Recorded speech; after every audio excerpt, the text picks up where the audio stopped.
Yeah, thank you very much for accepting our for accepting to speak with us in Brazil, speak with us in Nigeria, to speak with us in the US, to speak with us in Europe, around the world. For those of us who have not met or who have not seen, our honorable Ojogbon, our professor, director of Institute of Cultural Studies, Obafemi Awolowo University. We have with us here Professor Felix Ayoh Omidire. I don't know how best to say if I should call him a Nigerian or I call him a Brazilian. I call him a Yoruba or I call him a Yorubahiano. I don't know how to call him. I think he will tell us more who actually he is. All I know is Ojogbon. Ẹ̀yin tẹ́ ń gbọ́ wá ní tẹ́ ń gbọ́ wá lóko. Professor Ayoh Omidire ọ̀nà lè rí yẹ o.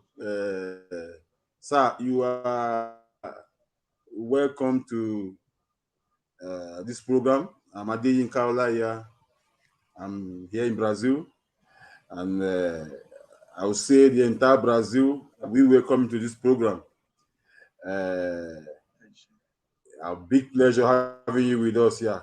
Sir, please say hello to our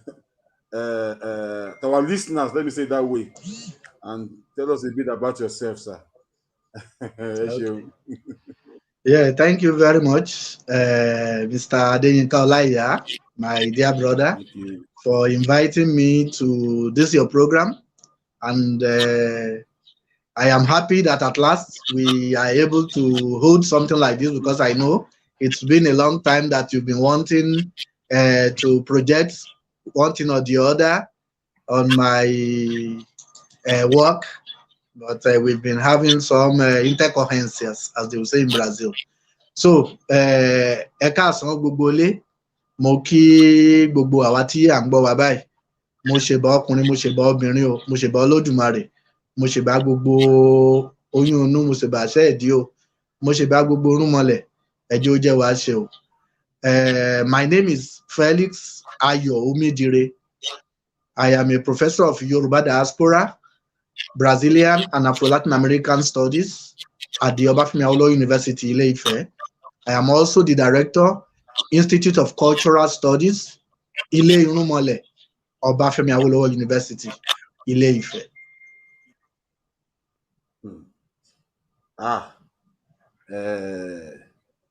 Thank you very much, sir. This is interesting. Your curriculum, how do I say it, is so heavy. I'm very sure we're gonna hear a lot today. Of course, you have touched one important area, diaspora, and you have like I glanced through a lot of your books, a lot of your write-ups. Principally, you wrote a very fantastic one recently, which you touched us in Brazil. We're going to talk on Yorubahianity. I don't know if I can get the right pronunciation. Yorubahianity. That is the link. Like I know you tell us better. But before we go into this full talk, sir, I would like to also use the opportunity to say a big congrats, how do I say it, to the Obafemi Awolowo University for the coming 60 years anniversary, which I know our humble professor is also a strong member, and it's not coming on. We have concluded it. It was last year. We have concluded it in December with the convocation ceremony. So we are now officially 61 years old. 61 years old, exactly. Sorry, let me put it that way. So, which here in Brazil, we also have the Great Ife Alumni Association, in Brazil. So we also thank Professor Omidire for joining us today. Sir, what is Yorubahianity? Yorubahianidad. Okay. Thank you very much. Yorubahianidad, which is actually the title of this book that was launched sometime last year during COVID. No, not last year, 2 years ago now, during COVID 2020, it was launched. And Yorubahianidad is actually a term that has become a theory, what I call a literary and cultural analytical theory. And this theory aims to discuss identity and the construction of identity in Afro-Latin American and Caribbean societies. The honor belongs to Bahia, and that's why it is Yorubahianidad. Because I started this work over 30 years ago in Bahia when I first went to study at the Universidade Federal da Bahia as an exchange student from the Obafemi University, BA Portuguese program then. And I discovered the importance and the centralism of Yoruba identity to what Brazilians, especially Bahians, recognize as their identity structure. So that is why the title tries to capture that Yorubahianidad oralitura y matriz epistemica nago, because the Yorubas are called Nago in Brazil. So, and it is that Nago identity that forms the bedrock of cultural identity in Brazil today. You can go and look at it. Anywhere you find Brazilians, when they want to talk about their culture, be they white, yellow, black, green, whatever, they will want to celebrate their identity from the viewpoint of the Afro-Brazilian identity. So when they what is the typical Brazilian food? Feijoada, acarajé. What's the typical Brazilian dress? Abada. What's this? So they celebrate Africanity when they want to celebrate their culture. If you know Brazilian Carnival today, it is more than 60-70% a statement about African culture. And African culture in Brazil, by default, talks of Yoruba. So the default African culture in Brazil and many other Afro-Latin American societies, Cuba, Trinidad and Tobago, Haiti, Puerto Rico, Venezuela, Colombia, they all subscribe to that Yoruba identity. So that is why I talk about that matriz epistemica, that underlying bedrock in the construction of Afro-Latin American identity. So that is what Yorubahianidad is talking about. So, I want to greet my friend. I can see somebody online, Nagovodun, Olukomawo, Adelson de Brito. He is also a Yorubahiano like me. He's a professor of Yoruba language and culture in Brazil, and he's also a good Olorisha.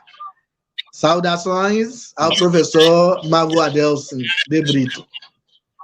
Yes, please go ahead. Yeah. Thank you very much. We also have with us Iyawabumi Fatoye Matori from the US. We have greetings to Iyao. Greetings to our Iya. So, sir, what actually led you to, though you have explained the link, but this book must have taken years. What actually led you to writing this? What did you what actually what I mean the motivation to writing this? I know what I've taken. I know how complex it is to combine Portuguese and English and Yoruba. How did you get the inspiration, the motivation? Well, the book must have taken not less than 1 or 2 years or 3 years or 4 years. It actually took more. This book you Wow. have in my hands is actually the fruit of, like I said, 30 years research, not only in Brazil, but throughout Latin Wow. America. All those countries that I mentioned, I had to do research in Cuba, in Colombia, in Venezuela, in Puerto Rico, in the US, in Trinidad and Tobago, in Jamaica, all over the place. I had to research that Yoruba identity in all those places. So it's a kind of mapeamento that as we call it in Brazil. So this is the fruit of 30 years research. And in that, actually, the space that I study is what we call the Yoruba Atlantic complex. The Yoruba Atlantic complex is another conceptual tool that was developed by an Afro-American professor of anthropology by name James Laurent Maturi. So Maturi was the one who coined the term the Yoruba Atlantic complex. And by that, he refers to the Yoruba presence across the Black Atlantic. So it's a triangular thing. It follows the trail of the slave route, so to say. So it is triangular. It goes from Africa to Europe to Latin America and the Caribbean. So that is what we call the Yoruba Atlantic. Today, it has spread even to other parts of the world, but in its essence, the Yoruba Atlantic refers to that dialogue across the Black Atlantic from Africa to the New World. So this book has followed that route with research among natives of those countries who subscribe to this Yoruba identity in the construction of their own cultural, religious, social, economic, and even political identity in those countries. Wow. So you must have spent a lot. Not just your time, you must have spent money, you must have spent your time, you must have spent your, I can imagine how. But you finally launched the book here in Brazil, in Nigeria, in Jamaica, in the US. Where did you actually launch? And what is the book in Portuguese? Yeah, thank you very much. Just a quick one. You said I must have spent a lot. Yes, but maybe it is also an opportunity for whoever reads the book will get to see some of the acknowledgements. Usually, as academics, we have that privilege. It is part of your work as academics to do research, and in doing research, you get some assistance, support from different units. And I have been lucky. I have been a Portuguese government scholar studying with a scholarship of the Instituto Camões in Portugal itself. I've been a French government scholar. I have been a Brazilian government scholar. My doctorate studies was partly sponsored by CAPES in Brazil. So I've been a Brazilian government scholar too. And I have been, above all, a German government scholar. I'm a fellow of the Alexander von Humboldt Foundation. And actually, the idea for this book was first introduced, and actually the book work, the research began when I was an Alexander von Humboldt fellow in 2011, 2012 in Germany. And I can see some of my people in Germany too now coming on. Mr. Olulere Adewale, thank you for coming on. He's He's been my host in Germany. We move around a lot together in Germany. We live in the same house. It's my brother out there in Germany. Also, Israel Valenti, a good Brazilian friend also, who lives in Berlin, Germany. I can see him coming on too. É prazer, Israel. Muito obrigado, valeu. So, this may be the opportunity to thank all those institutions who have made it possible for us to do a research of this magnitude over 30 years, you know. And above all, I have to thank my university, the Obafemi Awolowo University, that trained me, because without that foundation, I would not have been able to do all that I have been able to do.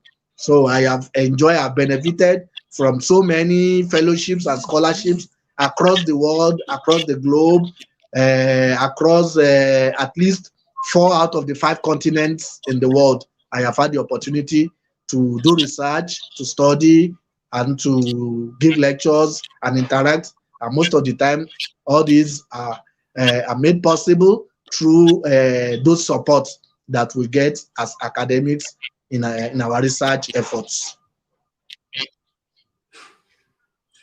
Wow. You see, a lot of questions are coming in, a lot of so you have to respond quickly to Madam Bumi Matori. They're asking, how can they get copies of this book? The book was published by Editora Segundo Selo in Bahia. They have a site. I think if you just type Editora Segundo Selo on the internet, their site comes up. And I believe they deliver all over Brazil and even to countries outside Brazil. But the person can inbox me for other possibilities of acquiring the book. So anybody who is interested can inbox me either via my WhatsApp page or my Instagram page. I have an Instagram page too. So if you Instagram page, well, so that we can my Instagram page, I'm sure if you type my name, Felix Ayoh Omidire, my Instagram page will come up, because it has a pen name that is that may be difficult for you to remember. It is Obalateju. That is my oriki. So, but if you type Felix Ayoh Omidire, it will come up too. Oh, that's right. Thank you very much, sir. I can notice you are, apart from the language part of it, you are very vast in the Yoruba tradition of Ifa, one way or the other. And you started your prayer with in Yoruba manner, and I can see Ile-Ife Ile-Ife. I can see just by the. How come about Ile-Ife, sir? By your name. Ile-Ife is the alias that we have given our Institute of Cultural Studies here in Ile-Ife. So if you come to Ife today, if you say you are going to Ile-Ife, people will bring you directly to our institute, because it's even written on our wall, Institute of Cultural Studies, and on another one, Ile-Ife. And what is Irumole? First, some people may want to take offense at it, that why should we be talking about Irumole in a university? Irumole, as we know, is a concept, is a Yoruba concept of the divinity, of spirituality, and of identity. The Irumoles are one of the earliest primordial identity of the Yoruba people, because without the Irumoles coming down on that primordial journey from Ikole Orun to Ikole Aye, there wouldn't be where humanity today, within what we understand as Yoruba cosmology, cosmogony, and mythology. I greet my good friend and brother in Salvador Bahia, Alagba Misbah Wale Akani. I can see him coming on. So Ile-Ife is basically saying something like the house of all of us, because directly or indirectly we are all Irumole, because we are all descendants of the Irumole that came down to start Ile-Ife. Because when we say àṣègbà irinwó mọ́lẹ̀, àṣègbà igba mọ́lẹ̀, àṣègbà ìjẹ̀dínlógún mọ́lẹ̀, tó tẹ̀lé Ẹ̀fẹ̀dó, without them, we will not be where we are today. And thank God our university, Obafemi Awolowo University, is actually a university that has at its motto for learning and culture. So culture is actually the second leg by which our university stands, and we are recognized all over the world for promoting that culture. That is why it is so apt for us to identify ourselves as Ile-Ife. Yeah, I see yes. Sir, when you say Institute of Cultural Studies, is it just Yoruba studies? Yoruba culture? Yoruba culture is the pivot, but it spreads out, we work with the concept of Okoto, which is an issue concept.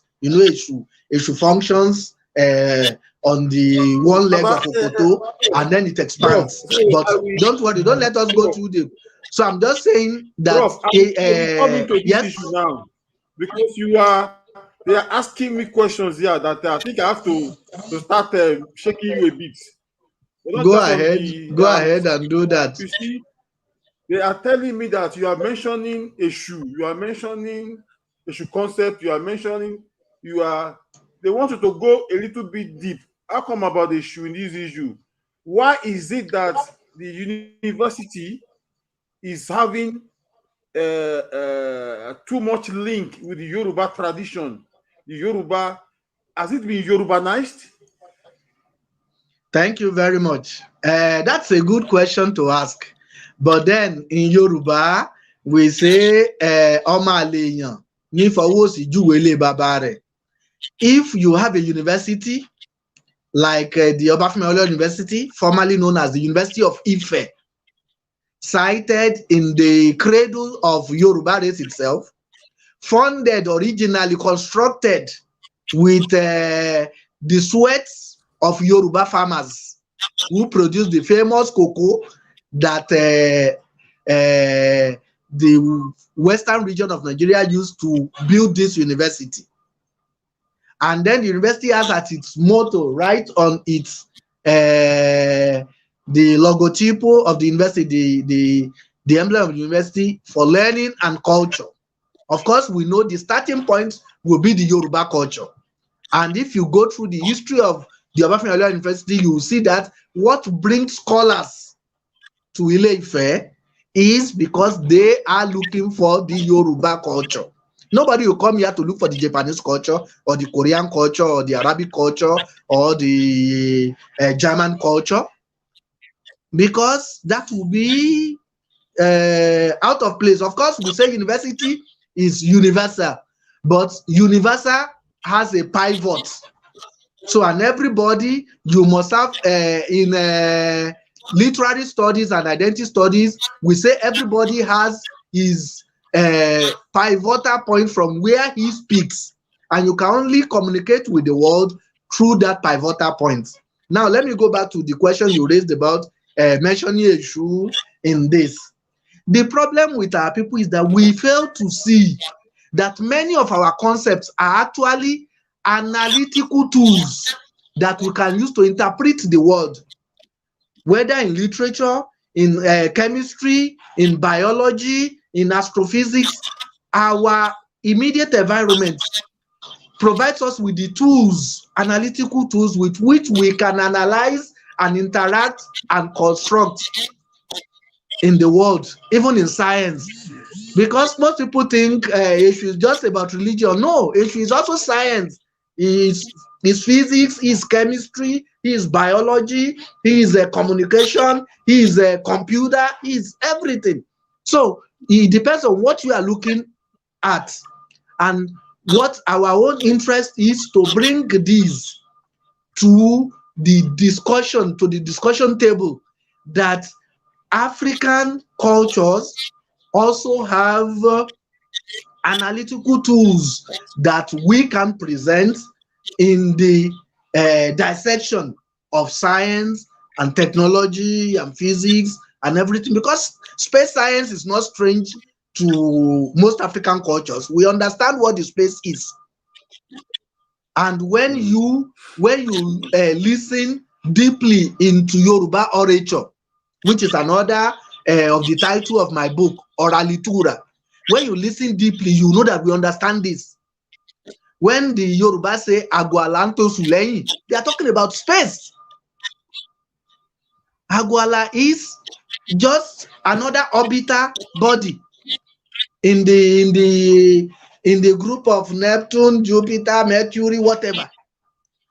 So we understand science, and until our people begin to understand that, you need to go into these homegrown concepts to see the understanding, the deep understanding that our ancestors, our tradition has the keys by which we can access all these, name it today, science, technology, computer, IT, space studies, that we have the key to access them right within our culture. We don't need to depend solely on alien culture to understand this thing, because we live in the world too, and we evolve in the world, and we have a deep understanding of all these ideas. So that is what those things are doing in the academia. It is time that we look inwards to be able to bring out our own analytical tools and understand the world better. Sir, you know how very difficult it is to go into this. You know how complex it is. Let me put it that way. As you are talking, questions are coming in. Sure. Somebody's asking. It's expected. It's expected. People should ask questions. He who asks questions wants to learn. So let people ask questions. They're asking me to ask you that you are talking about the issue. That why don't you give a definite definition of what is the issue itself? I don't need to. That is the fallacy of Eurocentric science and philosophy, that everything needs a definition. No, it's not. It is so elementary in Western philosophy and science to want to define. The essence of something is we'll talk about itself. You don't need to go into definitions to know the essence of something. So you can't. How can you begin to define a issue? You can't. Because for example, physics. I told you. I said issue is physics. Issue is chemistry. Issue is philosophy. Issue is literature. Issue is music. Is dance. Is space science. So how do you define it? Within that, it is now up to individuals that are interested in those areas to go and discover where issue touches those areas. And it's not just issue. All the rumors do exactly that. So, because these are, I will refer you to the book of late Professor Sophie Abosede Oluwole, the great philosopher from the University of Lagos, who wrote Socrates and Orunmila, two patron saints of philosophy.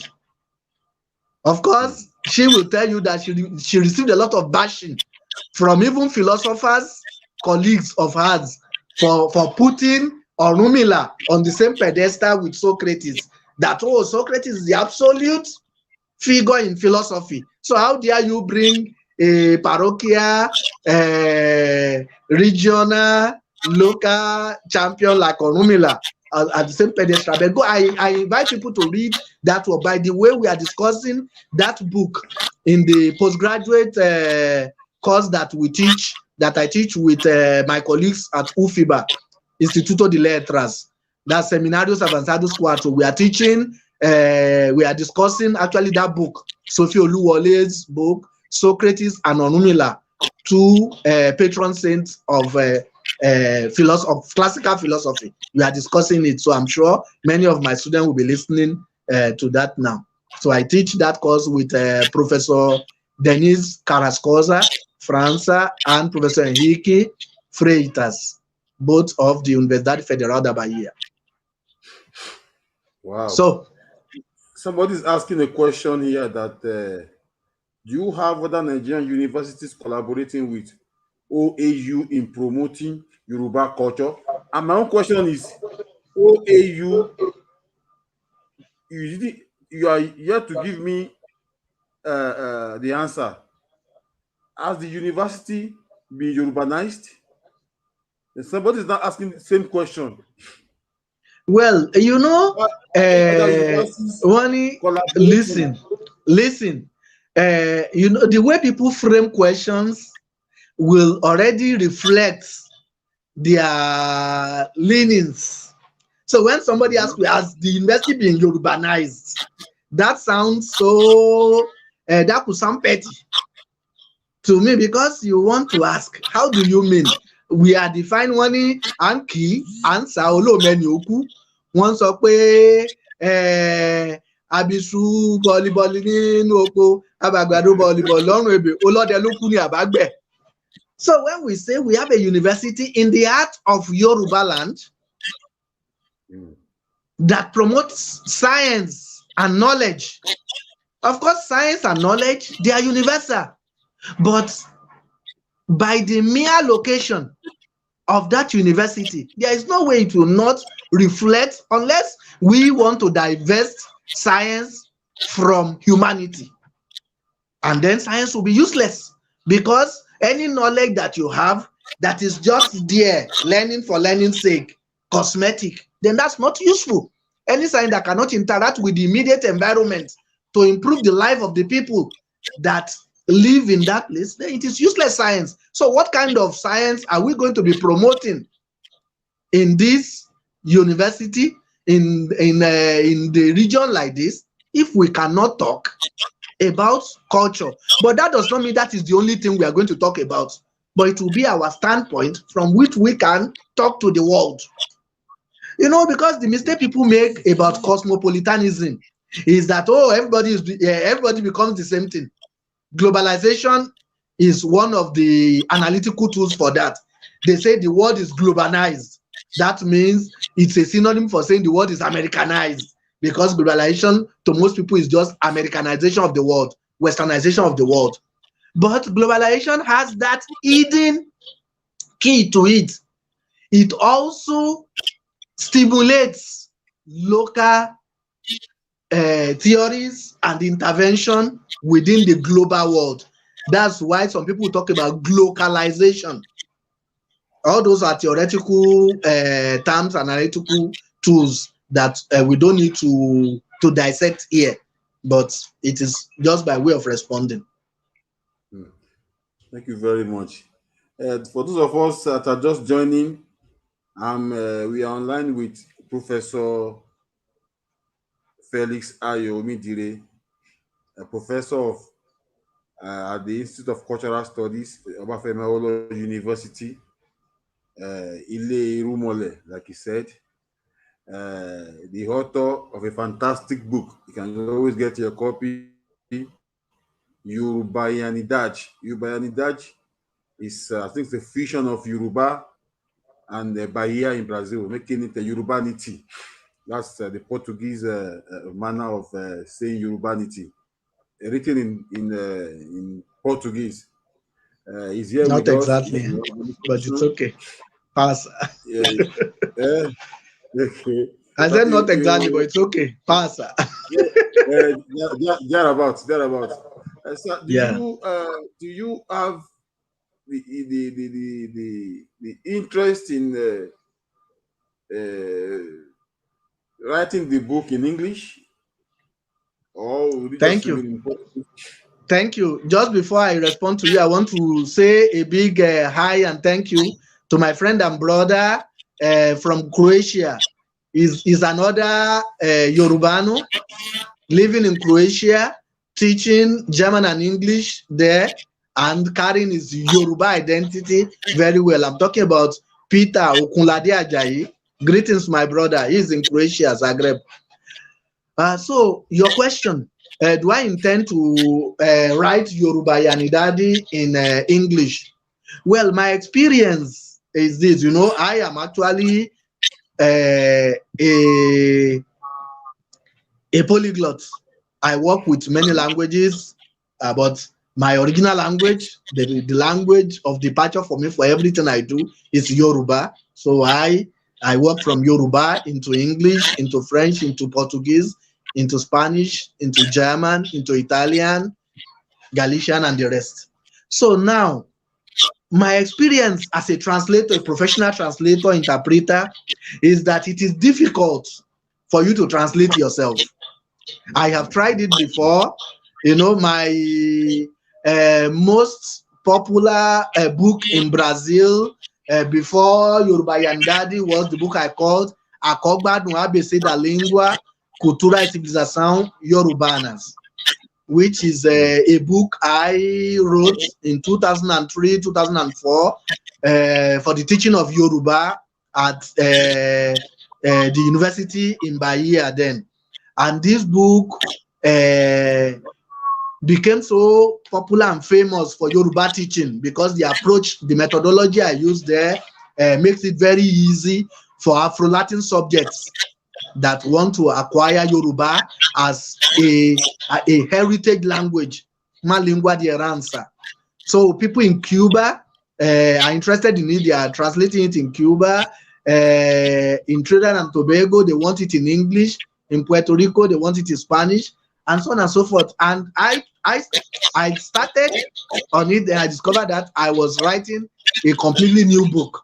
So I hope to be able to get this book translated by a competent translator, so that what I will just do is to supervise it and to do the revision. Because if I were to sit down and do the translation myself, I'm going to write something completely new. So, but I hope it will really be translated. And by the way, one of the research groups to which I am affiliated at the Universidade Federal da Bahia is the group that we call Traduzindo no Atlântico Negro. That is translation within the Negro Atlantic. It's a study, a research group, a CNPq, that's Brazilian Science Commission recognized research group that deals with translation of Afro-Atlantic texts from and into Portuguese. So I hope that at some point the Traduzindo no Atlântico Negro, led by my dear friend and colleague, Professora Denise Cascosa França, would be able to work on this. We are already working on a book by Wole Soyinka. That's exactly his memoir, You Must Set Forth at Dawn. So I'm sure by the time we are through with that, we want to do something like this. But I am sure we will get it. It may not be exactly in this, but if you go through my profile, you will see so many of my articles that have come out in English language that have discussed some most of the things that I have in this book. So for the English reading public that you cannot read Portuguese should not stop you. Just try and go after my publications, in books, journals, and online publications. You will find many of my writings in English where I have actually expounded some of these theoretical and practical discussion of these elements that I work with. Wow. Thank you very much. In fact, I'm being bombarded here with greetings and how do you say it in Yoruba? I'll be forced to mention some names. I can see so many people with àwọn ọ̀jọ̀gbọ́n oríṣiríṣi tí wọ́n ń fún wa ní ọ̀pọ̀lọpọ̀ ọ̀rọ̀ ìṣítí adúpẹ́ o. Bàbá Waris Jinadu, ẹ ṣeun adúpẹ́ o. We appreciate. La coming in Vania Amaral. Vania Amaral, muito obrigado. That is Waris Jinadu asking Yoruba cultural identity have analytical tools. Time to start differentiating Yoruba from Anglo, Franco, Latin historical narratives. I hope you can see it yourself too. Yeah, I can read it. Yes, I understand that what is Jinadu is actually buttressing what I have been talking about, because my original project has always been what I call de-hegemonization of the global space. That's cultural global space. What I mean by that is that we are all talking about globalization does not mean that Western culture, American culture is the only valid culture in the world. That we should start looking at the contribution of other cultures. So that actually comes from what we call estudios da subalternidad. That's subaltern studies, decolonization, that's the decolonial studies, postmodernity. You have a lot of theories that argue in favor of that the world is not just about the West and the rest, that rest should have a say in the direction in which the world should go. And we witness that today in the way even the Western people themselves go after non-Western ontologies in their day-to-day resolution. Today, the West is saturated philosophically, spiritually. So they are now interested in the other epistemes that come from non-Western ontologies to discover who they really are and what the aspirations are in the world and how they can attain that. That is why Odisha tradition has become so popular in the world today. You know, now when you have books like the book by the great professor of Harvard School of Divinity, Professor Kehinde Olupono, the 2006 book that he published, Orisha as a world religion, and other books by other great scholars, not necessarily all of them Yoruba, that are pointing in the same direction. It's because in the world today, not just in Latin America, not just in the US, but all over, all the way to Korea, to China, to Japan, you now have people who subscribe to these other epistemologies that Boaventura Souza calls epistemologies of the South, that are now disputing that hegemony with the Western ontology.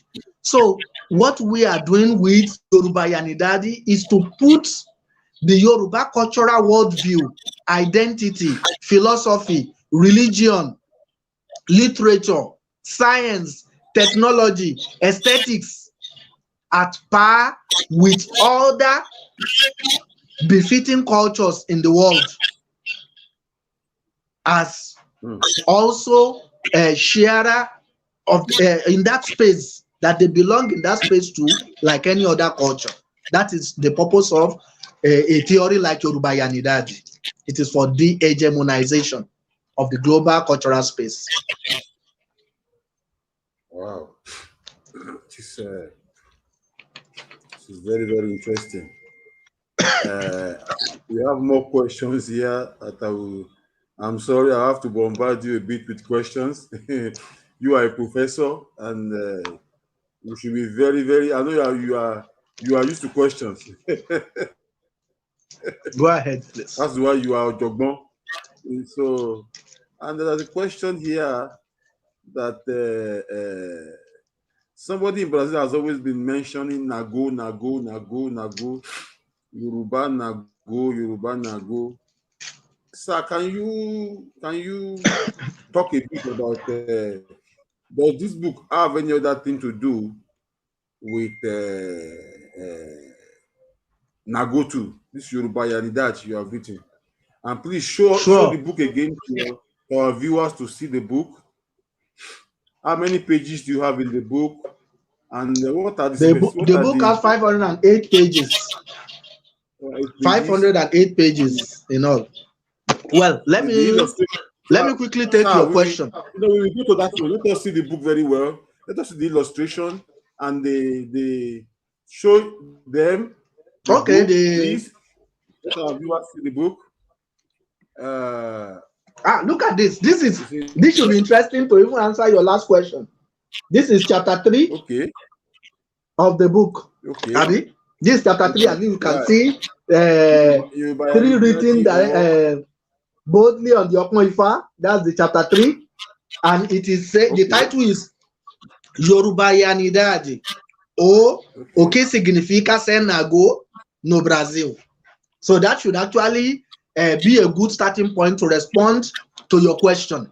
This is your last question. That what has Yoruba got to do with nago? Yeah.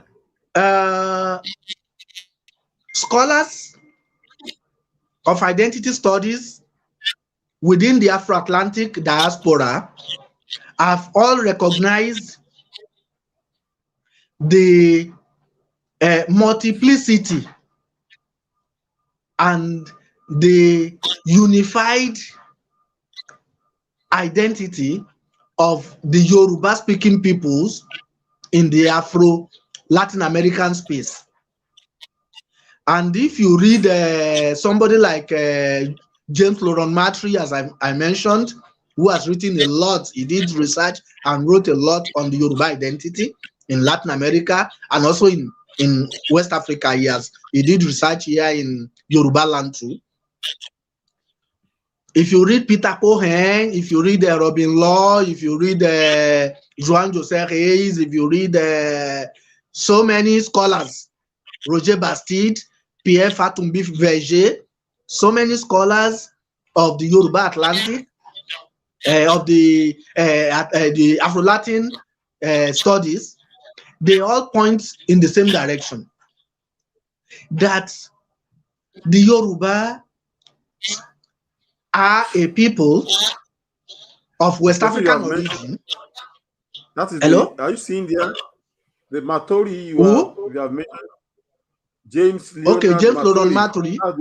James Laurent Maturi, right? Okay, is he coming up? I'll be glad. Madame Bumi is the wife. Oh, Bumi, that's his wife. That's his wife. Mojuba Oya. Hello,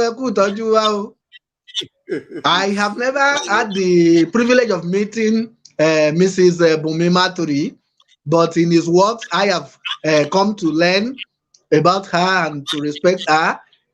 From his own account, she's of Ekiti origin. And with her, I'm sure James Laurent Maturi walked the length and breadth of Yoruba land to come up with his most admirable theories and books. I salute James Laurent Maturi. Now I associate the name. Great. The last time we met was in Berlin, Germany. We were at a conference together in Berlin, Germany, 2012. So I would like to inbox you later. We can discuss later. Thank you so much. So these great scholars will tell you that the Yorubas are a people of West African origin that today represent the most discussed, the most studied, the most copied ethnic group identity in the Afro-Atlantic world. In fact, those who know Brazil very well can bear me out that in some places in Brazil, cosmopolitan places, capitals in Brazil, Rio de Janeiro, Bahia, São Paulo, Recife, when you tell people you are an African, if they ask you, você fala Yoruba? If you dare say, no, I don't speak Yoruba, they will think you are a fake African. That you cannot be an African if you are not Yoruba, if you don't speak Yoruba. Because they believe all Africans are Yoruba. That is what I call positive stereotype. It is not less false. It's a fallacy, but it has its root. We'll discuss that on another opportunity. So the Yorubas, as I've discussed in my books, and as discussed in the books of James Laurent Matry, Peter Cohen, Pierre Verger, and so many others, are a singular group of people that have made so much impact in all these Afro-Latin American societies that their legacy today is used as a default in the discussion of cultural identity, Afro-cultural identities. And they have assumed different names in different Afro-Latin societies. So in Brazil, they are known as the Nago because majority of the Yoruba-speaking peoples entered into Brazil via the ports of from Badagry, Porto Novo, Ouidah, and other ports that were under the Fon Daomi kings. And so they entered into Brazil with the Nago identity, because in Benin Republic, the Yorubas there are known as the Anago people. And so the R of Anago is dropped in Brazil to become Nago, just like the R of Ajeje is dropped to become Jeji when they are talking about the identity of Fon-speaking people in Brazil too. So, but those are issues for another day. So in Brazil, the Yorubas are known as the Nago. In Haiti also, by the way, they are also called Nago there. In Cuba, they are called the Lukumi, from the expression Olukumi. And in Trinidad and Tobago, they are called the Yariba. Yariba. So you have them going by different ethnic names in different societies of Afro-Latin America and the Caribbean. So when you talk about Nago in Brazil, you're also talking about Yoruba. So many of my friends, colleagues, and associates actually will call me, oh, me amigo Nago. Those who are really deep into Yorubahianity dialects in Brazil. Because in Brazil today, we have a dialect that I call Yorubahianity. That is the Yoruba that is spoken in Brazil, which has its own tradition, its validity, and its beauty. So, sir, questions are coming in. There is somebody saying, I've already translated the Black Atlantic religion into Portuguese. I plan to launch. Oh, that is your friend. Oh, that's Mavo addressing the Brito. That's good. He said he has translated Laurent Matry's big book, the 2005 book, into Portuguese. That's great. Good work. I would love to look at it. Said he's also Omanago. Yes, it's also Omanago. Somebody's asking you to. There's another person here. Just a minute.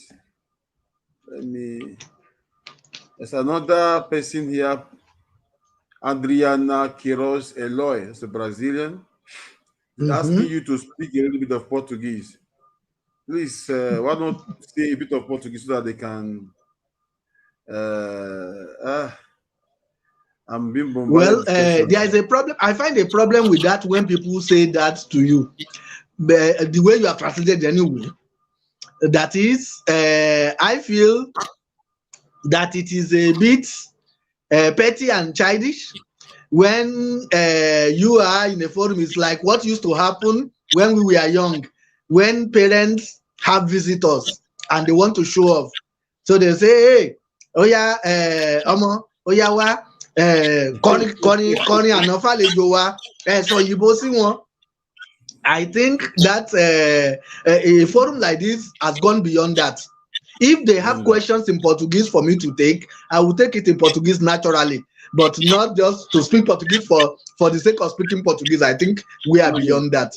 So if Adriana Queiroz Eloy, se você tiver alguma pergunta para mim em português, eu terei todo o prazer em responder.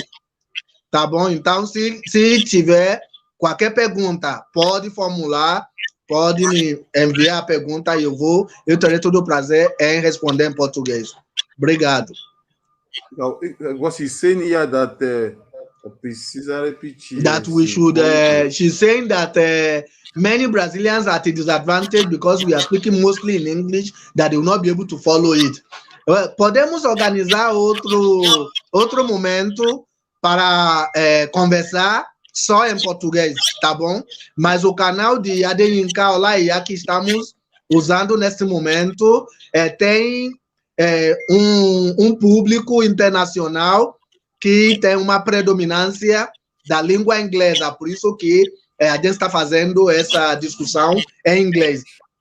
Por mim, eu teria preferido até de fazer em Yoruba, né, que é a língua na qual eu penso, eu ajo e eu reajo, tá bom? Mas vamos combinar outra oportunidade para a gente conversar em português, né, para o público brasileiro, o público de língua portuguesa, ou, se for o caso, também para públicos de outras línguas. Tá bom? Obrigado, Adriana Queiroz Eloy. Muito obrigada. Aí, se quiser, pode entrar em contato comigo no privado, no Zap, para a gente manter essa conversa. Certo? Obrigado. For those of us that are not hearing the foreign language, the language of the gods that our professor has just is Cuidado, explaining. Cuidado. I thought Yoruba is the language of the Irumole, eh? So since when is Portuguese the language of the gods? Since they are not understanding. So have you seen that? You know, when you speak, I would have asked you to say it in English, but there's a proverb in Yoruba that no, since I'm addressing directly Adriana Queiroz Eloy, I'm sure she has understood what I told her, and we will do our discussion at another level. So that's okay. Let's go on with our discussion here for the larger public. When an in-law speaks, how do you say it, English in the house of the, you have to find a way to. Anyway, let's move ahead. Sir, thank you very much for for giving us this opportunity. Actually, I've been. It hasn't been easy to bring Professor Omidire to live program. I know how difficult it is. It's the task. It's time. As a professor, as an academic, and somebody practically busy. For those of you who have not met with him or have not been able to speak with him, he's here with us. He's the author of the book Yorubahianity, a good book that is making success not just in Brazil but around the world. It's a book that a lot of us that enjoy reading are enjoying. You can always contact him through his Instagram, through his channel. Is just Google Professor Felix Ayoh Omidire. You see the Instagram, and you can make your copy. You can ask for your copy and get the book. I'm very sure whatever you are, the book will get to you. Sir, talking about Yoruba, talking about Portuguese, talking about Yorubahianity, your book, I can see religion in it. I can see these days we are finding it very difficult to remove culture, to remove tradition, to remove Asha, which you call language, from the religion of Yoruba people. If you check this masterpiece you have written, Yorubahianity, you will see that one way or the other, there's religion involved. Because you have been able to show me a few places where I can see Ile-Ife, where I can see some Yoruba translation, Ifa literally meanings. So, do you mean they work hand in hand together, or you have just chosen it that way, or you cannot do it without the religion? Thank you very much. Good question. That reminds me of a lecture I gave in Venezuela sometime in 2011, if I'm not mistaken, during the time of my good friend Hugo Mobruku Chavez, Hugo Rafael, Comandante. And the topic of that lecture was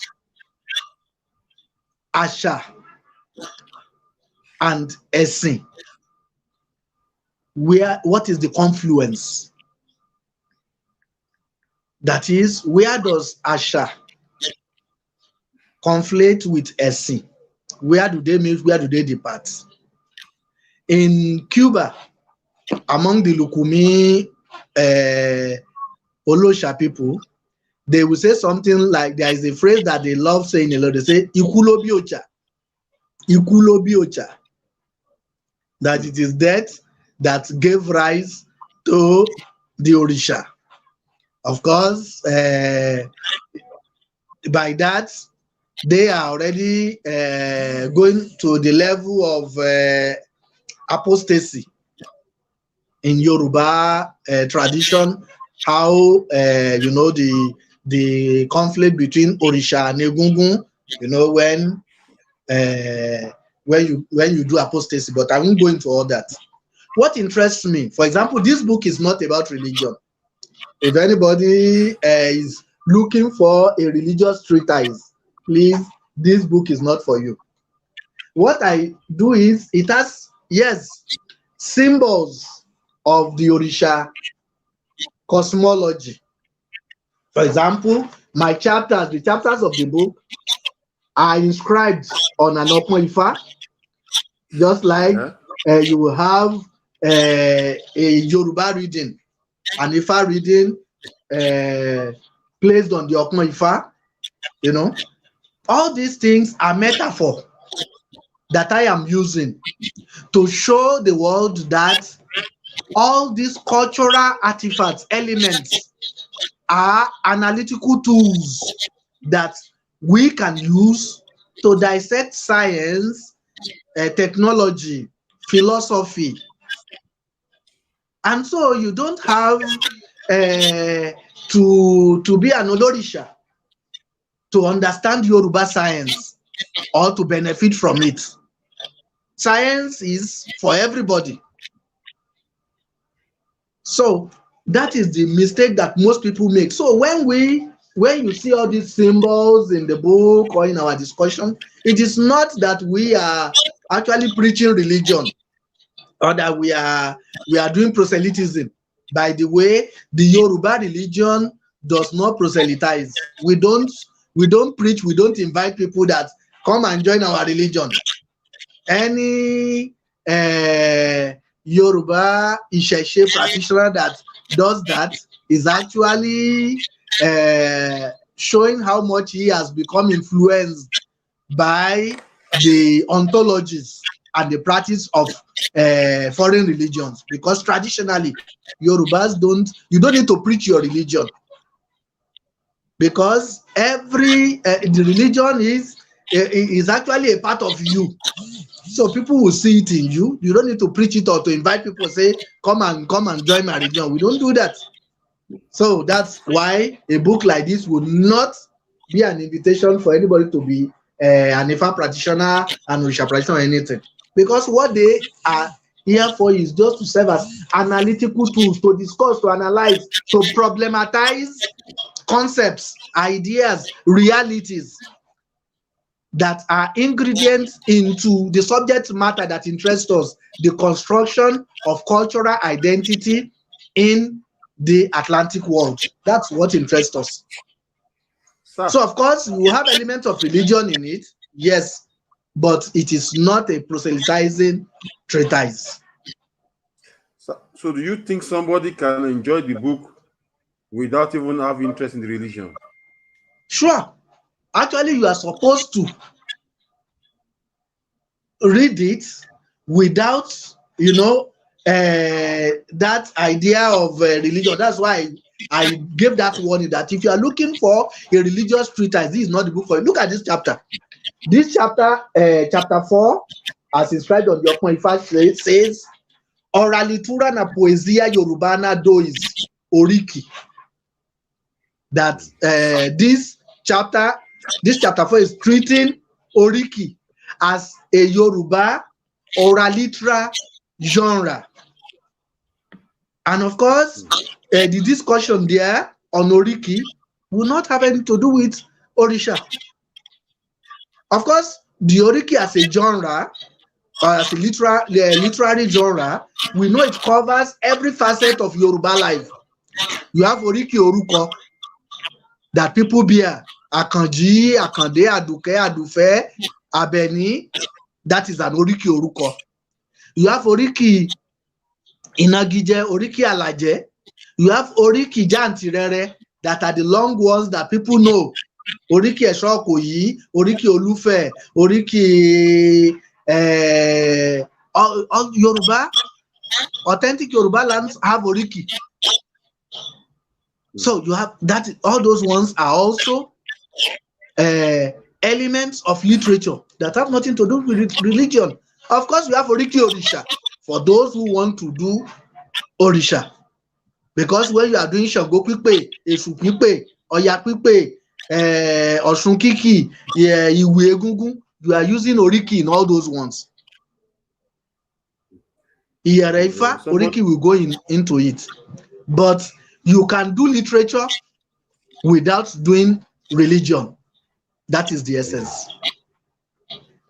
I thank my daughter and my translator. I can see Ife Ayoh Omidire, my daughter, who is coming on. She is one of the few people I trust to translate my work, and she has been translating some of the things I write. She is a polyglot too, so she does my translation for me from and into Yoruba, English, Portuguese, Spanish, and the rest. So thank you, my daughter. Muito obrigado. Thank you very much. Yes. Ife Ayoh Omidire. Ife Ayoh, not Ife Ayoh, Ife Ayoh. Ife Ayoh. Yóò máa júṣe o. We also have Paulo Oshowusi. Paulo Oshowusi, Ọdẹ Ọ̀kan Ifádàre, Ẹlẹ́bàmí, Mojúbà o. Ẹ ṣeun o. I think he's one of our students or one of the enthusiasts of our course at UFIBA. At UFIBA I coordinate we have a program of African languages where we teach Yoruba and Kimbundu, and I coordinate the Yoruba teaching program at UFIBA, where we use this book that I have authored with some of my assistants there. We call it Ekodara, Kuzu Basiku, the Lingua and Cultura Yoruba. This is volume 1, this is module 1, this is module 2 of Ekodara that we use, and it's also available from the same editorial of Yorubahianity. So I think Paulo Oshowusi will be is one of our students there, because they are the ones that call me Olukwagba. Saudações, Paulo Oshowusi, muito obrigado. Ẹ kú iṣẹ́, ẹ ṣeun o. Mo dúpẹ́ lọ́pọ̀lọpọ̀. For those of us who are not used to the Portuguese language, the Baba is saying there is the Federal University of Bahia, where he's also a professor. He comes there and he takes some lecture there. He gives lecture there as a professor of Yoruba and Yoruba in diaspora.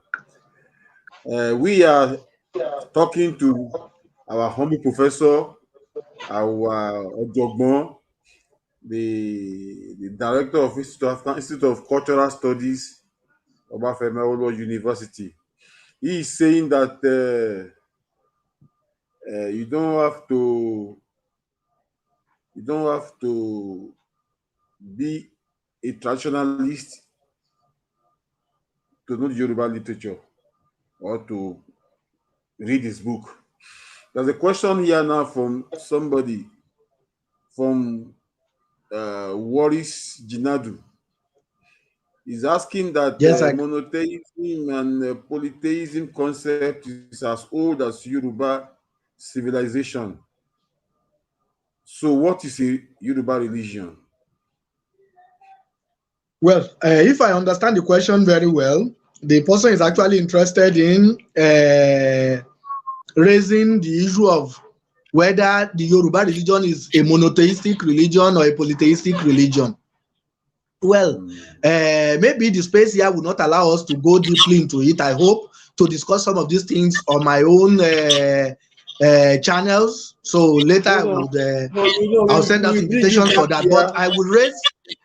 But I will mention. I will just say a summary. Yes. What my take on that is this: many of the things we say, we discuss, we problematize are actually what I call offshoots of our westernized education.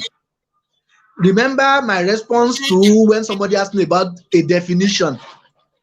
Using definition, like I said, is just a methodology that is favored by Western education. But that is not necessarily how a Yoruba African would approach issues. I don't need to define an Iya before I know who an Iya is.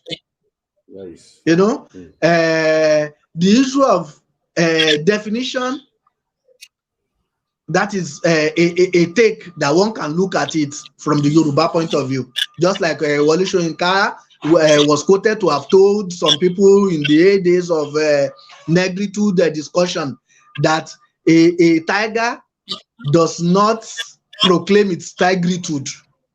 It just, that is, when the tiger comes around, is hungry, wants to eat, and he sees a prey, he will not go and be biting his chest and say, "Hey, there, I have come, I am Mr. Tiger." If he does that, he will not have lunch or supper that day because the animals will run away. So he will just pounce on his prey and eat. So he will act on his nature. So he doesn't need to do any definition. And that is something I find a bit comical when people approach a culture that is so holistic as Yoruba culture using Western methodologies like that. The same thing would appear now when we are talking about monotheism, polytheism, and even the idea of religion. All these things are definition, all these things are concepts that are borrowed into the Yoruba. So at times they confuse people because people will want to translate.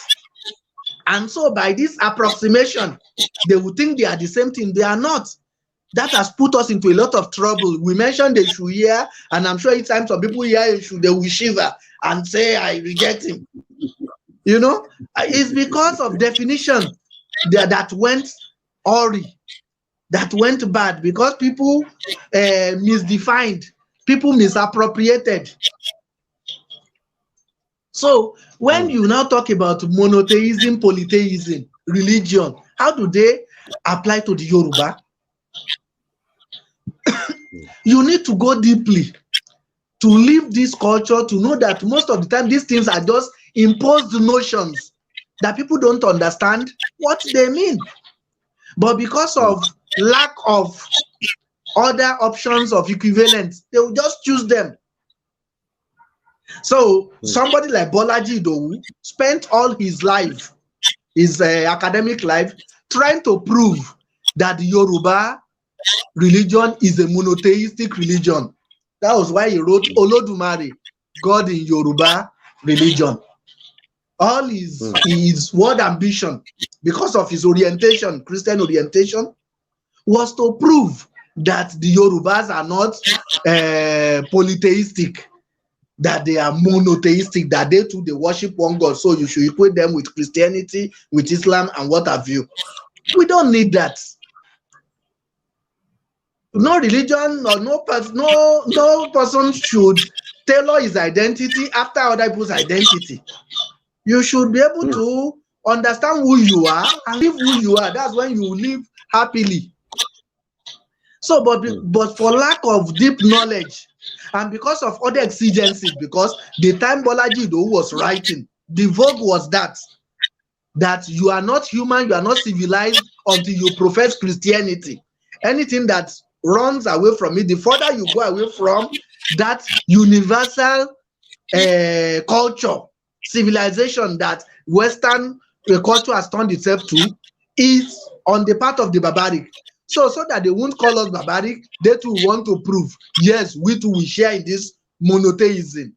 Our religion is also monotheistic, that the Orishas are not gods, that at best they are lesser gods, and actually we only go through them to Olodumare. So Olodumare is our God. So that means we are monotheistic. We don't need that. Nobody needs that. When you see a true Onishango, when he sits down to talk about Shango, you understand him, and you will not. He won't be bothered about polytheism, monotheism, or whatever. But well, those are issues for another day. The word religion itself, when people say, what is Yoruba religion? People should maybe ask in the plural, what are Yoruba religions?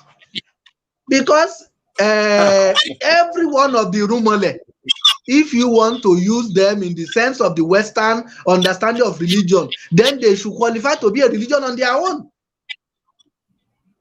So when we talk about Ìṣẹ̀ṣe, Oníṣẹ̀ṣe, you have Onifa, you have Ológun, Ọlọ́bàtálá, Oníyemọja, Elérinlẹ̀, and so many other ones. That's why we call them Irúnmọlẹ̀. They are uncountable. So that means, but the thing is this: each one of them has his identity, his focus, his liturgy, his doctrine, and so it is when we want to compare and also to create hierarchy that we go into this monotheism, polytheism, animism, whatever other terrible terms that anthropology has come up with in the past 2-3 centuries now.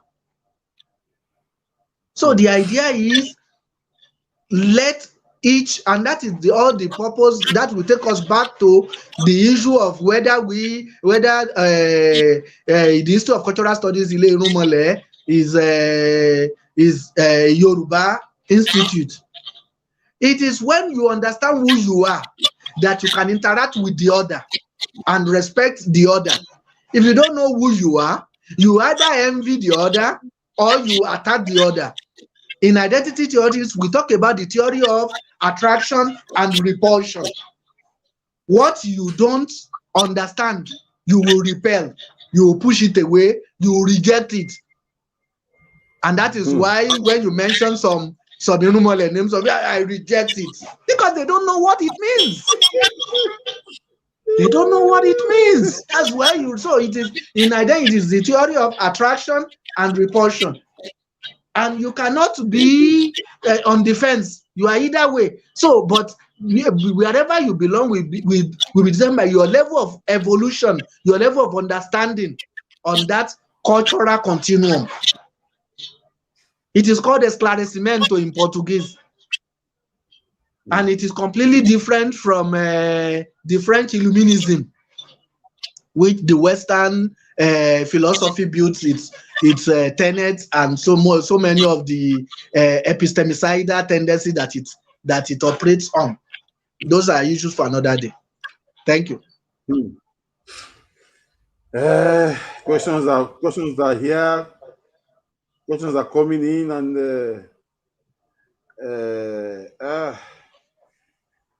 Doctor, you see, you have been able to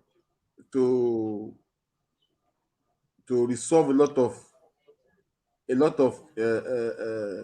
how do I say, conflict in the understanding of Yoruba religion, Irunmole, Yoruba language, and we've gone beyond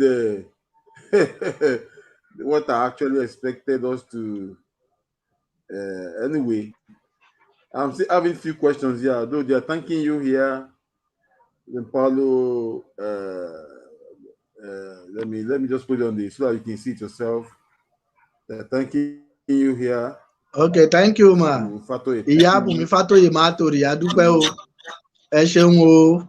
Àwọn ọmọlẹ̀ ajẹ́kẹ́ pẹ́ fún wa o. They're thanking you. Kushel Prof. They're thanking you. They are very happy.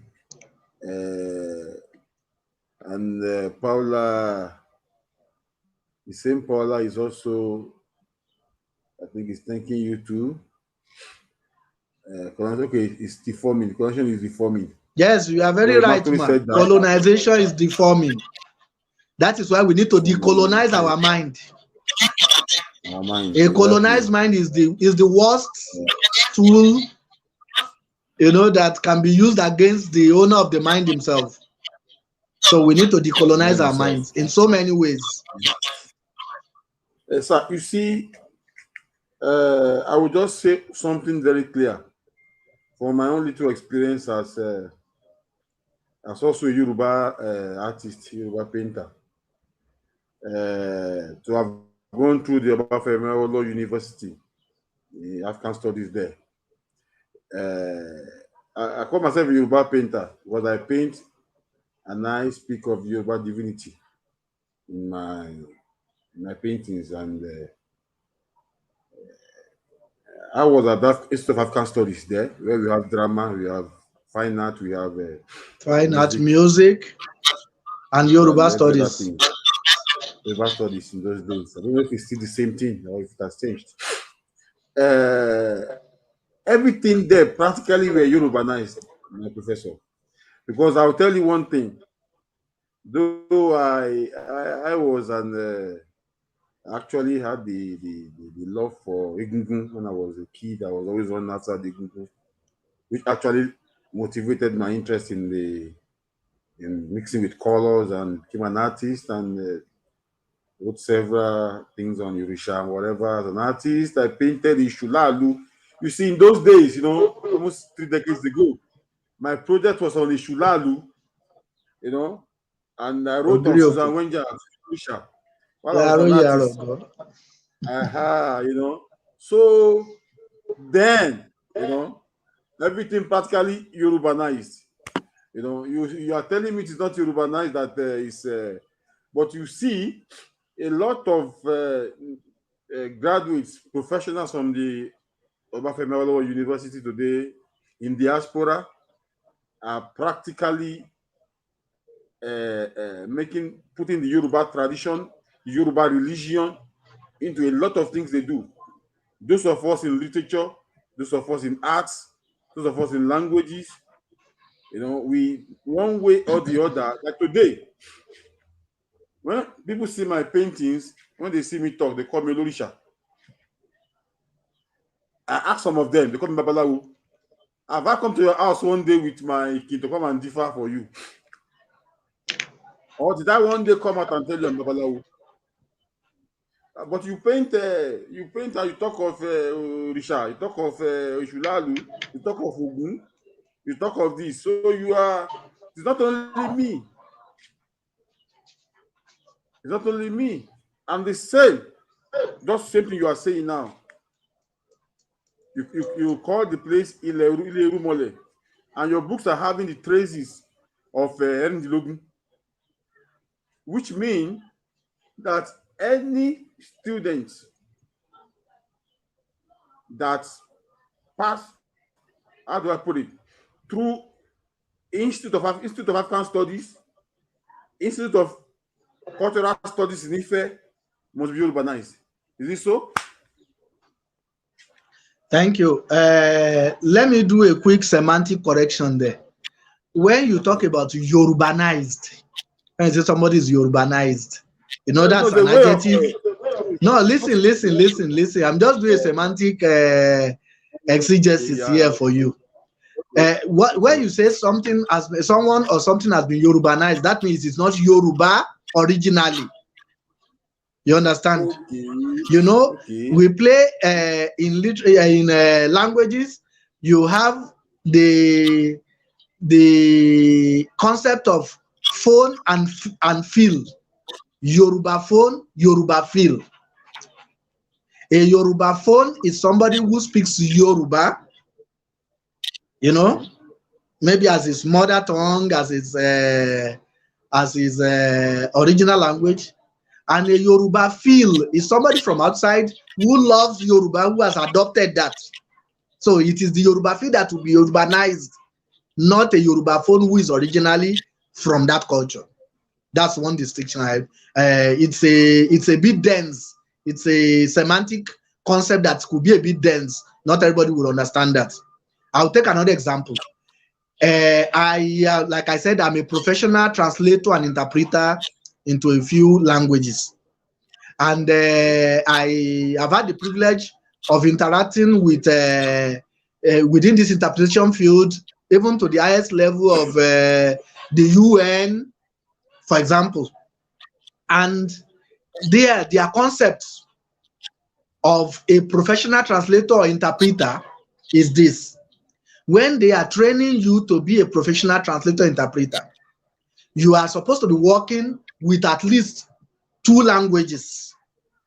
Because when you are actually translating, when you are doing your work in any meeting, either paper translation, textual translation, or interpretation, that is the oral aspect, you'll be dealing with 2 languages to facilitate communication.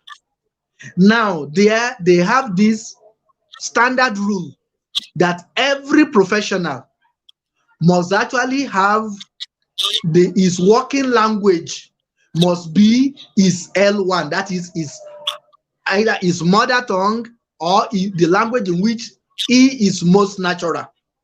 That some people will call mother tongue, official language, the native language, that the language in which he is most natural should be his L1, that he should be working into that language. So, for example, for me now, if they have English and Yoruba at the UN and they want to employ me, they will employ me as a translator from English into Yoruba, not from Yoruba into English, because English is my native language. I'm supposed to be most competent in English and more competent in English than in Yoruba. That Yoruba is my native language, and I'm supposed to be more competent in Yoruba than I am in English. So Yoruba should be my L1 that I'll be working into if they are to employ me. Now, if they are taking me now from listen, just listen. Not to cut you short. Not to cut you short. Yeah. While you are explaining this to us, you will also mention, like you have said now, that they will expect you to translate from English to Yoruba, which is your original language. But yes, sir, you know that same Yoruba is vernacular in Yoruba in Nigeria today. That Yoruba is not allowed in most homes in Nigeria today. That Yoruba today, in most homes in Nigeria today, they see that Yoruba as the language of dollars. If you speak Yoruba here, you are not going to eat today. So please, while you are talking, just remember that Yoruba is not part of the requirements to get into the end of the Nigerian university. You are very wrong. Sorry to cut you short, my brother. Sorry to cut you short. Unfortunately, you are trying to drag me into another discussion here, but I won't really go into that. Listen. You are everything here today. Listen. You are a complete professor of everything. Listen. Yoruba, Esi, which is the religion, the language. You speak the 3 languages. You speak Yoruba, you speak English, you speak Portuguese. You have written on the 3. You speak even French. You see, you are a professor of cultural studies. So thank you. You are here today to open this thing to our viewers. That's why you are here today. Thank you. Don't cross that area too. Thank you very much. Okay. Now listen. You are trying to drag me into another discussion, and it will only expose not just you but so many people. Because, like I said, many of these things have to do with imperfect translation and understanding. Let me just say briefly here that vernacular kì í ṣe èbú o. Because many of our people think when you say Yoruba is a vernacular, wọ́n ti bú ìyá wọn ti bú bàbá wa nìyẹn. That is not true. Vernacular is a èbú o. Vernacular just means a language that is native to that place. So in Brazil, Portuguese, listen. In Brazil, Portuguese is a vernacular. In fact, my department, where I studied in Bahia, at Federal University of Bahia, is called Departamento de Línguas Vernáculas. And that is Portuguese studies. So the word vernacular, many of our people, and of course, that is a colonized, it has been given a pejorative meaning within colonization. That's why most people now will think vernacular means a negative thing. No, it doesn't. I will just limit it at that. Now, let me go back to my discussion before you cut me short, because you now see where I'm going. That the UN, in its wisdom, decides that your L1, that's the language into which you will be translating, should be your native language, that's the language in which you are most comfortable, because they know that is the language in which you are complete. And that will now explain why a university within this environment cannot run away from Yoruba identity, because that is the identity in which we are complete. When you go to the market here, what do you see? Are you going to see the grocery store that you will see in the US? No. You want to buy your efo, you go to the market and you see Ile-Ife. You want to eat your yam, you go to the Yaonishu. So the environment in which we are located is Yoruba environment. So it is not, so you cannot say we are Yorubanizing anything, because that is what we breed. It is the people that come, you know, in Yoruba there is this concept. When they tell somebody, when you go into a place, you live in a place and you don't speak the language, they say, mumi beni, pe to ba ti mumi ìlú yẹn, it will go into your own veins, so you act like them.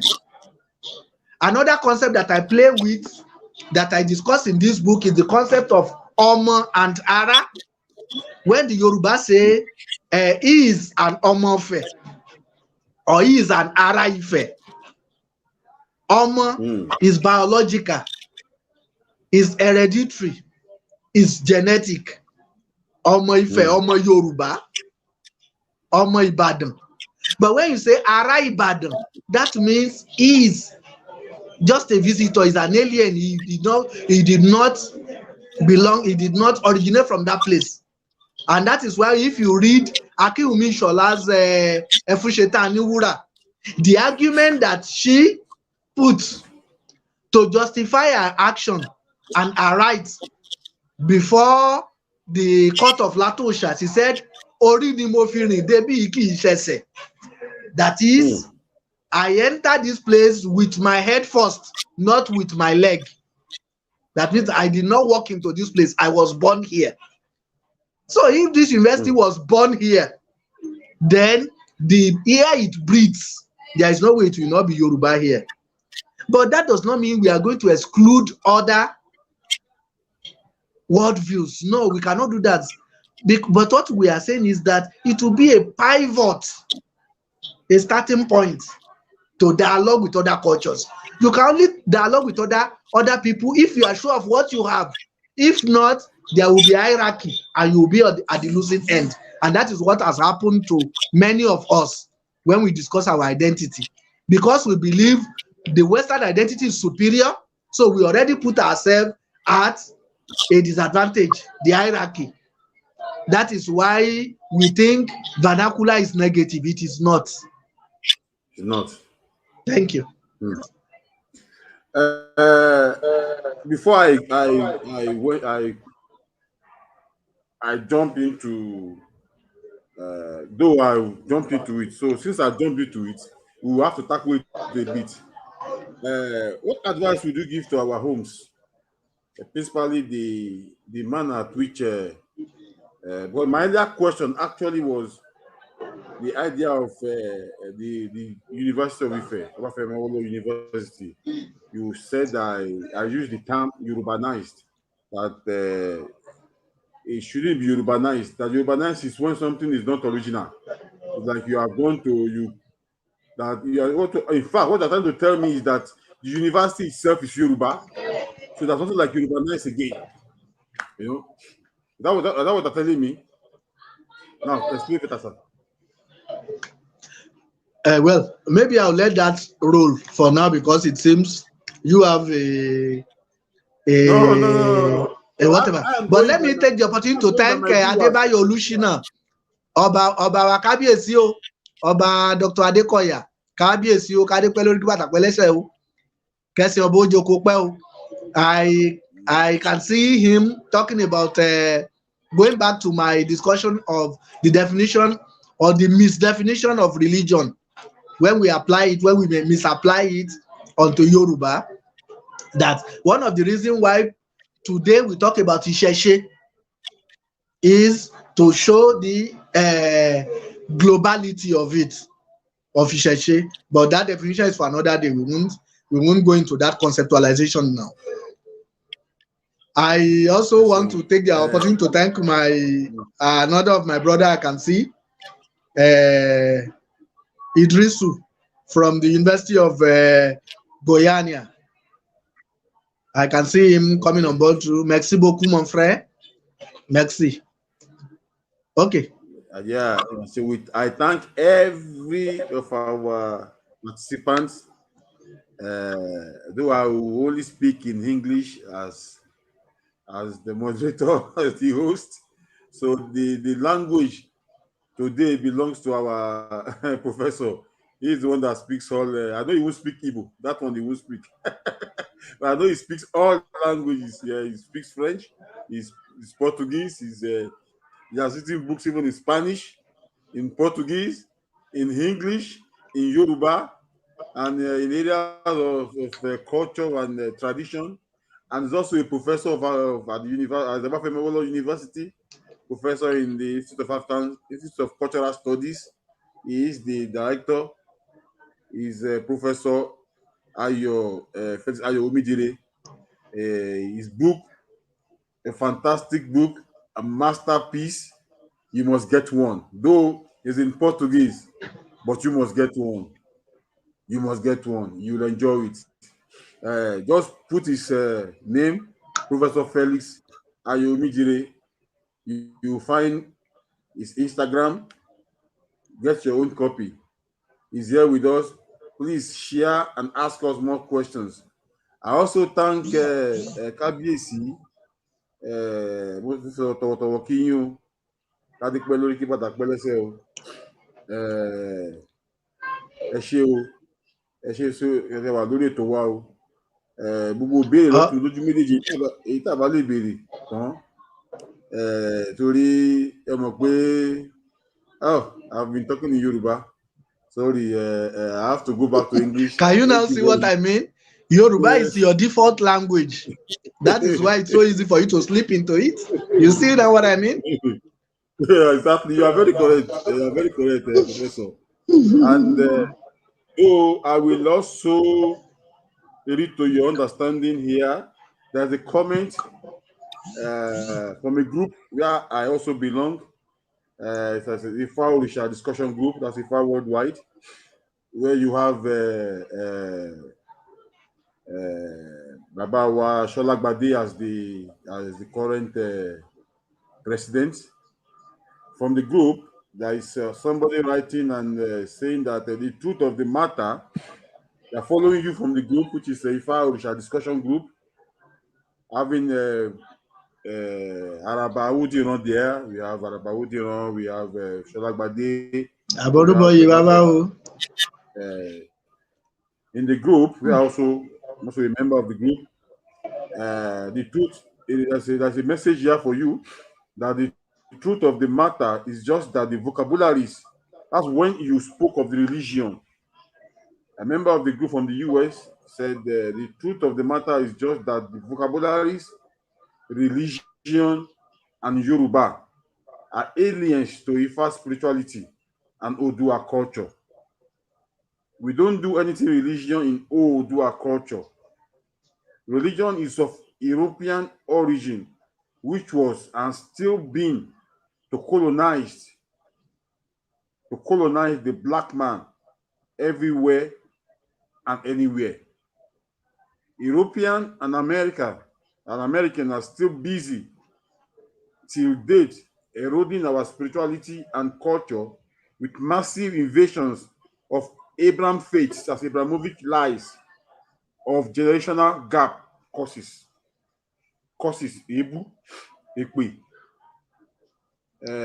We are still towing their paths of lies and traps by seeing Ifa as a religion or Yoruba culture. You have anything to say to that? Well, wọ́n ní ìgbà míì ọ̀rọ̀ á wà kò ní sí àsìkò, ìgbà míì àsìkò á wà kò ní sí ọ̀rọ̀. Today I can see we are running low on time and so many topics are coming up. I can only just do my juba to all the elders who have been talking. Agbawo Ifashola Gbadepopoola, Mojuba yín o. The last time we met was in Venezuela. Baba ọ̀kan láwọn Agboola, Mojuba yín o bàbá, àbọ̀rúbọyè bàbá o. We were together at Ifa Orunmila project in Osogbo sometime. So yes, some of these things are as they have been said. Colonization brought a lot of things because it is inevitable when you have two cultures meeting. There is bound to be rub-off from one to the other. Now, when those cultures now meet in an unequal context like that of colonization, one is bound to impose its worldview on the other. And that was what happened with colonization, because the colonizer came as a superior being. So for him, all that he has is better than what you have. If not, he would not have colonized you. You should have been the one to have colonized him. But that does not mean that he escaped unharmed within the colonial encounter, because his own worldview too also suffered from the influence of the worldview of the colonized people. And so all the hangover they have today about African culture, African religion, is as a result of that rub-off that happened during colonization. But of course, whether colonization was a good thing or a bad thing is not a discussion for this level now. We will engage that at another moment. But of course, it is a fact, it's a reality of our world.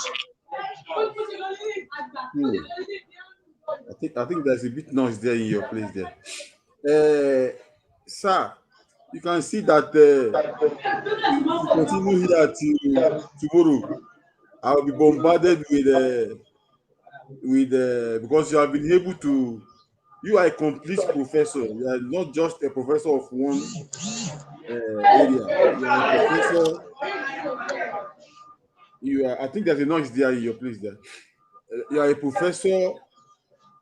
You have been able to touch several aspects of where we are a bit lack in Nigeria. Which is the culture, the tradition, the religion, literature, and if we are able to speak around the whole important languages and this definitely is it's encouraging. Very encouraging. That's why you are seeing a lot of questions, a lot of people coming in. Some are even asking me to bring you back only in Portuguese so that they can bombard you more. But they can see that you are answering them in Portuguese too. I wouldn't just call you an artist, but you are also an artist because it means painting, so that you can be able to put your. But I will so much thank you. It's a fantastic interview with you. If I should continue asking, I don't know if I've taken your time, but if I can still ask you a few questions because questions are coming in from groups we have here. That they cannot accompany direct from the system, but they are sending their messages, questions, and asking me to ask you, and they are thanking you a lot for your contribution to the Yoruba tradition, the Yoruba language, and being able to dominate the Portuguese language, which is, if I'm not mistaken, one of the most difficult language. The Latin language is not as easy as English. You see it. It's a language you keep learning every day, every day. And to my understanding, if you dominate Portuguese or Latin very well, English to me is a child's play. That's how I see it, because this is what you've been able to prove with your knowledge of Yoruba language, Isheshe religion, because you've been able to touch the religion. I can assure you that even our Baba, Professor Abimbola, definitely must be with us too, which is also aware of this little meeting we are having today.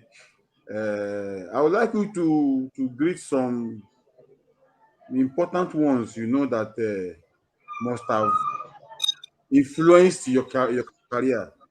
And I can see you are not just a professor in the class, you're also a professor outside the class because you are practically involved in the other time you were in Oshogbo, the other time you were in Ifa days, the other time you were in days. I'd like you to greet, say thank you to the ones that have influenced your career as a professor, and what are your future plans as a professor of cultural studies, language, Bayanidaj, and this barrier you have spoken, sir. I will tell you one thing: it's so complex that if you ask me to do it, if it has taken you 30 years, it will take me 100.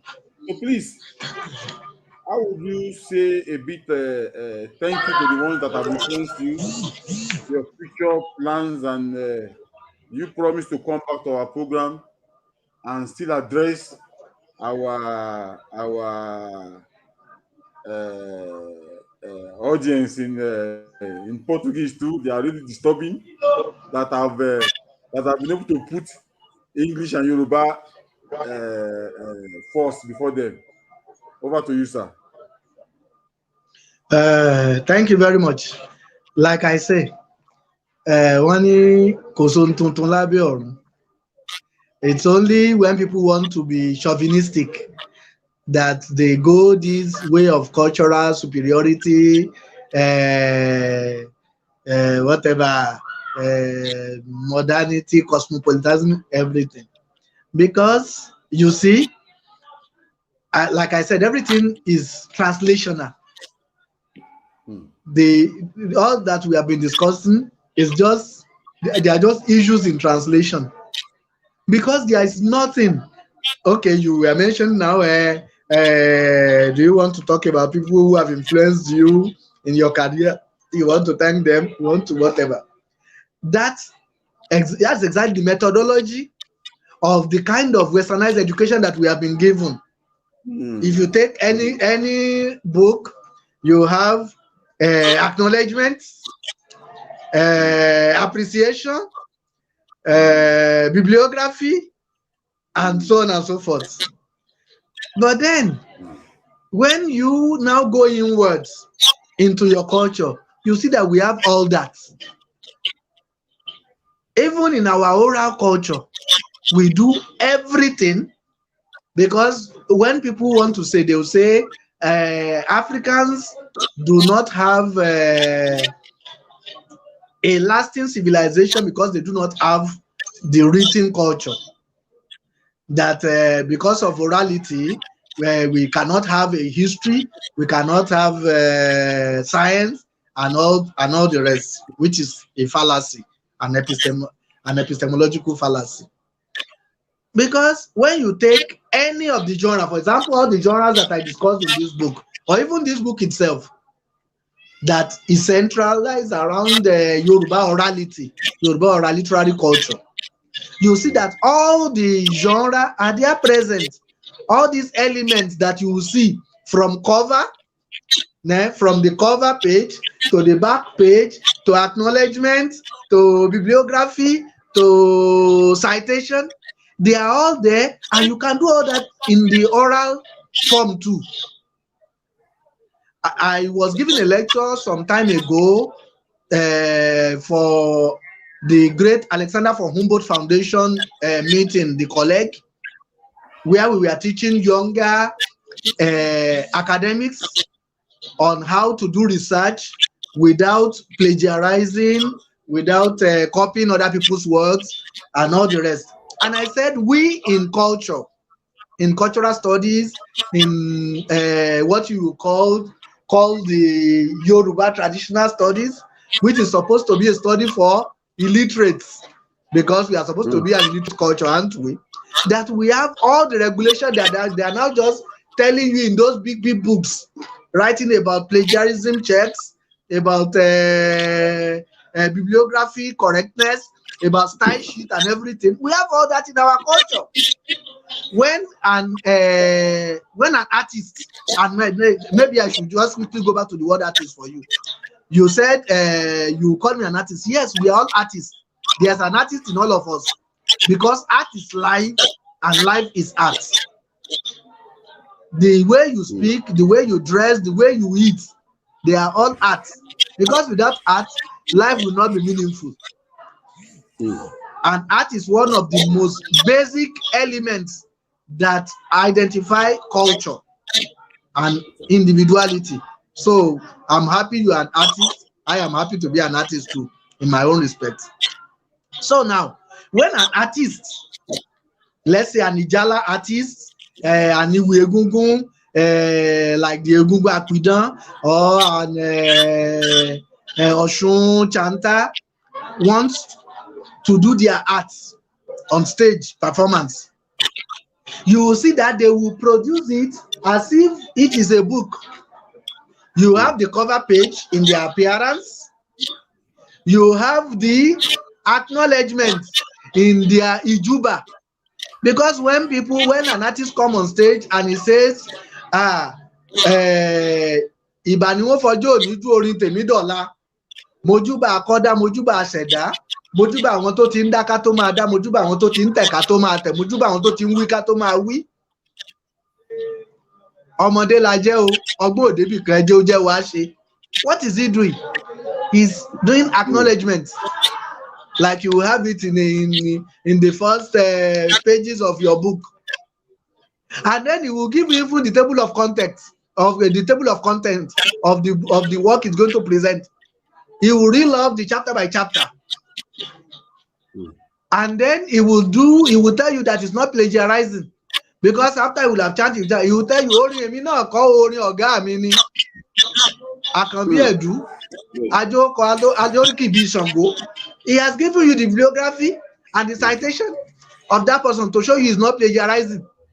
So what else do you want? But for people who do not know that we have all these methodological tools in our culture, then they will think it is only the westernized form that is valid. It is not. So I'm happy to tell you that, thank God, even our most modern youth of today who sing hip-hop, they know all these rules and they follow them too in their own way. They may not sound as traditional as we sound here, but when you listen very well to them, you will know that they have been schooled in it because it is in the blood. So ìbà la fi síwájú nínú ohun gbogbo ní Yorùbá. It is the ìbà that comes first, because without you don't have the right to make to speak in public. So nígbà tá a bá sì ti júbà tán, kí ló tún kù? A jẹ́ wàá ṣe náà ni. A dúpẹ́ lọ́wọ́ àwọn tó jẹ́ kó ní ó jẹ́ wàá ṣe o. A sì dúpẹ́ lọ́wọ́ ìwọ náà, Adéyínká Ọláìyá. Wọn ò móríkì rẹ ní ìbá ní kí n kì ọ́ tí o gbé èyí kalẹ̀ tó jẹ́ kó ṣeé ṣe. Ìjẹ̀ṣà òṣèré onílé obì, ọmọ ẹlẹ́ni àtẹ́ẹ̀kọ́, ọmọ ẹlẹ́ni ẹwẹlẹ. Àbí ìwọ lọ máa rọ́bẹ̀ yùnkàrà lọ́rùn, àbí bẹ́ẹ̀ kọ́?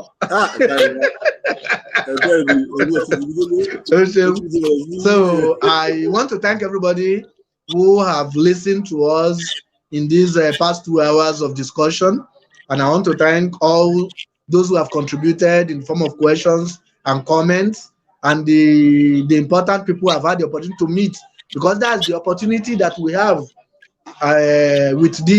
with a platform like this that makes it possible for us to meet people. So I hope we can continue this discussion at different other levels. Like I have said, I am available on Instagram.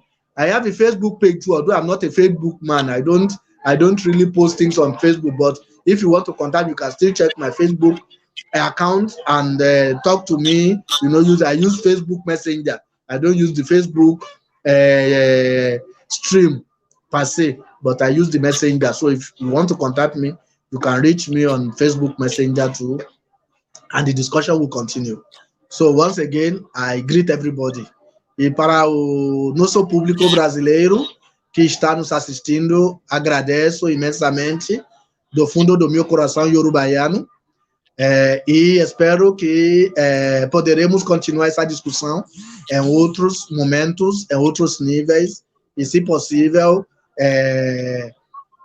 poderemos também colaborar em diversos outros níveis para sempre melhorando a nossa interação, porque ọmọdé gbọ́n àgbà gbọ́n ńlá fi dálẹ̀ Ifẹ̀. A sabedoria não tem pai nem mãe, é de todos nós. Muito axé. My professor, like we say in Brazil, say doctor. That is the normal way I will thank you very much. Questions are still coming in, and somebody is asking questions and saying that what are the we won't have time because we thought we were going to speak for just 1 hour. It's over 2 hours now. That's to show how interesting the topic is. I hope when we call you again, you'll be able to attend to us. You'll be able to come again and with pleasure. With all pleasure. How you have been able to you can see Olaliri Adewale is thanking you for this wonderful exposure. Yeah, that's my party in Berlin, Germany. Mo dúpẹ́. Gelton Cruz, muito obrigado. Gelton Cruz, muito obrigado. Gratidão sempre. Baba Waris Ginaldo, Thank you so much. Thanking you. Thanking you for I personally, Adeyinka Olaiya, I thank you so much for this opportunity, for giving us the grace to have at least I can see how wonderful the topic is. Yorubahianity. I think we have to come again and speak of this Yorubahianity, because it's people are just asking me the future. No problem. We will be available. Thank you very much, my professor.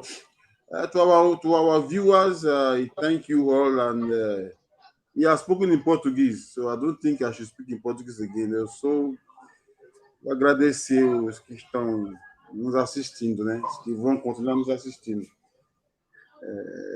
So I thank you all. I thank my professor.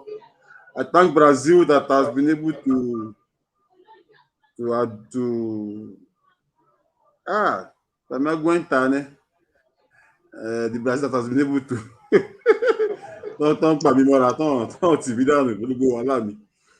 I thank you. I thank my audience. I thank the FAR communities. I thank the Yoruba Action Group. I thank all the Brazilians, the Nigerians, my Society of Nigerian Artists, the Brazilian Association of Brazilian Artists, Brazilian Painters and Sculptors. I thank you all. I thank my professor. It's always difficult to agree with the professor because they have Ojogbon. Because they have everything. You know, we are professionals. They are Ojogbon. Today he has been able to show the entire today how good it is to be a professor.